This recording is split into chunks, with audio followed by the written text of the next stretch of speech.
Freedom is not something that's simply given to you and you accept passively. It is something that you have to be engaged in. It is something that takes effort. And let me make this point very clear. The complacency with which we sometimes get involved in our lives, we forget how precious it is. Just a few days ago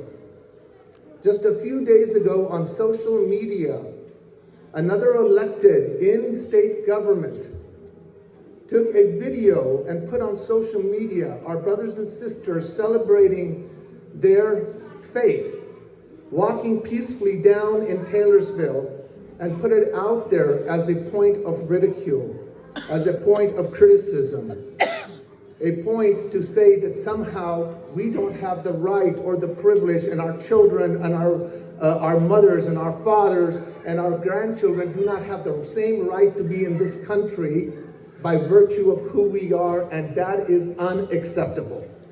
And that should not be tolerated. And I give you my word as the elected district attorney that any kind of hate, any kind of crime, any kind of violence that takes away the integrity of our humanity, of your citizenship, and your right to be in our community will not be tolerated. And if anybody expresses that in violent terms, they will be aggressively prosecuted by this office. Yeah. Good. So I bring that to you, and I bring that as a convergence. That when I look at this, I see this, and I have to say one thing. I was so touched today.